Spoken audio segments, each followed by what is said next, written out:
What's going on? My name's Roman and welcome to Roman Rose Collectible Coliseum. On tonight's episode, we're taking a look at the Storm Collectible Mortal Kombat 3 Scorpion. This is the newest Scorpion on the market. The original version does not have the black lines in the gi. I think it's called a gi.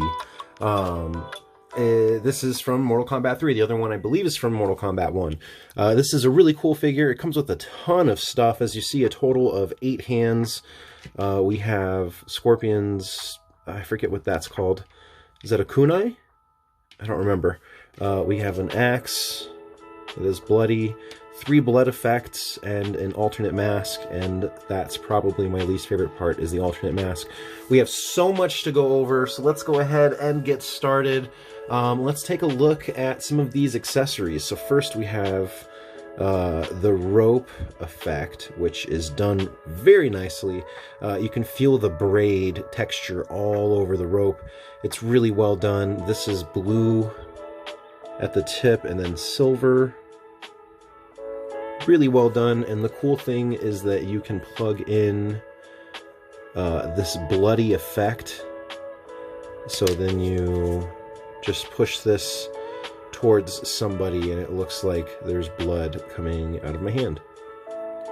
That's really cool. You get a couple of these. They're translucent, darker in some areas, which is pretty gruesome and cool. The smaller one's pretty nice. And then you have this big one that I think goes on a head. I think that's what this is supposed to be. It fits on someone's head. No? No, it's the fist. Yeah, this fits on the fist. I believe. It's supposed to, I think. There we go. Yeah, so it fits on the hand really nicely. I thought it was a headpiece. Nope, it fits on the hand perfectly. So that's pretty cool. So you get all of those extra pieces. Again, axe, rope thingy, 3 blood effects. You get an alternate mask, which is a really shiny yellow. You can see it's a skeleton. It looks cool, but the peg system is awful. It's these 2 clips right here on the sides, and it is not very good at all. This thing comes off way too easily. So the original mask looks fine. This one looks weird. It looks like it doesn't fit for some reason. See how it sits just below the cheekbones? I don't know what it is, but that just doesn't strike me as a very good mask. You can move it up a little bit, but that's where it rests, is right there. You see a gap where the nose is. Not my favorite mask. So I really don't use this one. I only stick with this one, which looks much better. Not super clean. As you can see, there's some mess on the plastic, but it's much better than the other one in my opinion. So 2 masks. You get obviously 2 fist hands, which are on the figure right now. And then you get 2 grabby hands for the accessories, which we will do one of those later. Actually, we'll just port the hand right now. If you've never had a Storm Collectible, they're more of like a rubbery, soft plastic texture. They're not like the harder plastic like SH Figuarts are. They're also bigger. So where we have the hand ported onto that already, we'll save that. We have 2 open palms, which I think is used for shooting the rope. So we'll save one of those. And then we get 2 of these hands, open palm kind of action hands. Really nice. Again, they're a nice softer plastic, almost rubbery, but they're really thick and they feel like they're good quality. So that's what makes me a fan of these for the most part. So let's go over articulation before we do anything else. So great looking figure, feels great in hand, has a good heft to it, really shiny. But just an awesome looking figure. Alright, so from the ground up, we do have movement here in the ankle. We have a rocking motion as well. So that's really nice. Toe joint right there. Goes up about that far, so you can do like a running planting pose like that. We do have a double jointed knee that goes back really far.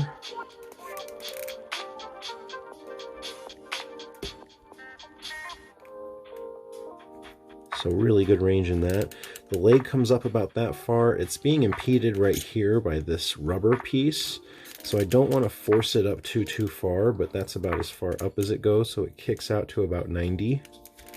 Kicks back pretty decently far. That's further than we get on normal figures. Again, it's because the butt is rubber. I don't want to stretch the butt out too far. I can tell that already kind of stretched it out by pushing it out that far. Looking under here, you see it does split out pretty wide. There are the joints for that. And then you have an upper thigh swivel, which is nice. So you can bring that leg up, swivel it out, swivel it in. Looks good. Sculpting on these, the paint is really nice. Sculpting on this is nice. Paint is okay. Paint overall is okay. I don't know what it is. You can kind of see how it's like splotchy right there in the corner, and they didn't hit the full corner right there. There's some coming out right there. The paint's really thin and like kind of wiry. There's a little spot right there. There's a spot right there. There's some spots right there. You look too closely, you're going to find a bunch of little paint defects. Like, look how messy the belt is. This is how it came out of box. I didn't do anything to it. This is just how it was painted. So that's interesting. There is movement at the waist. There's also a crunch.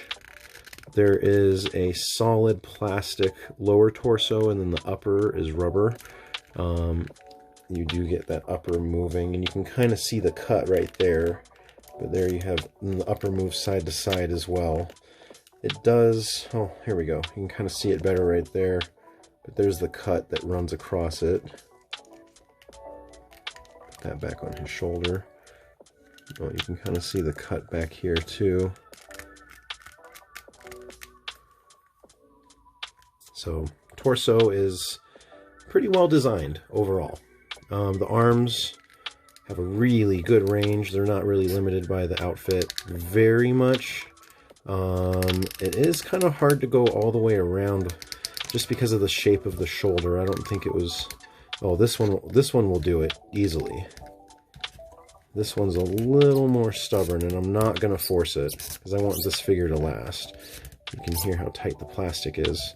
So the arms do move up that far. We do have a bicep swivel, which is really nice. It works fairly well. Actually rotates all the way around, which is cool.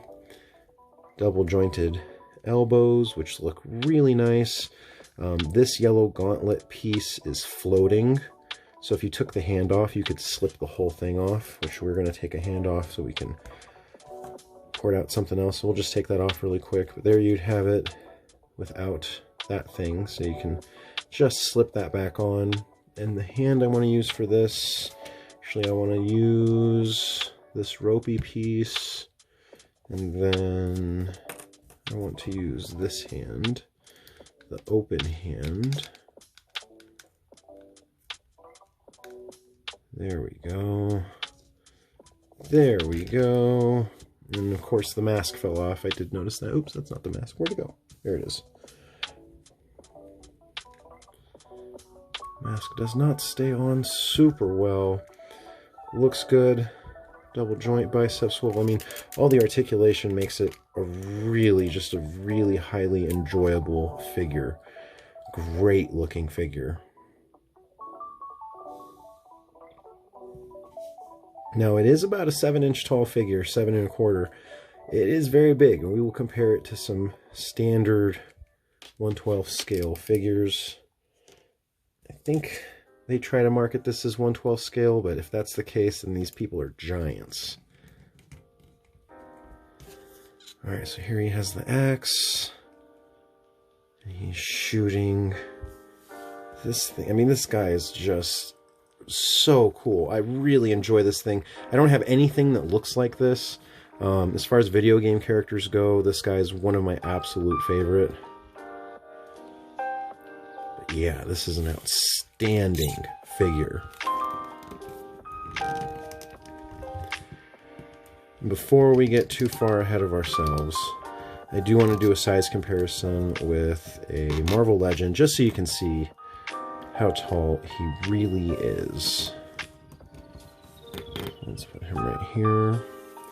Let's bring out our standard 6-inch scale size figure. This is our Marvel Legend 2-pack Killmonger.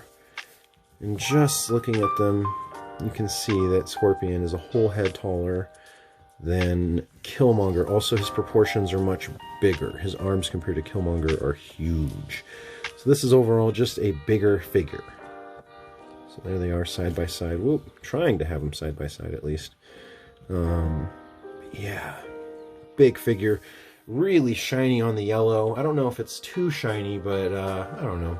I really like it. I really enjoy this figure. Hopefully this has given you enough information to decide if you want to buy this or not. Posability is great. Durability is an important thing for me on my figures, and that's one thing that I am coming to know Storm for, is their durability. Don't really see broken Storm pictures, posts, anything like that. So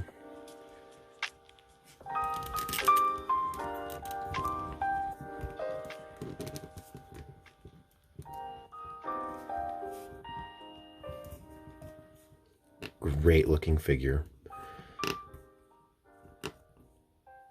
Thank you everybody who watched, and as always, peace, love, keep on collecting, and I will see you guys next time.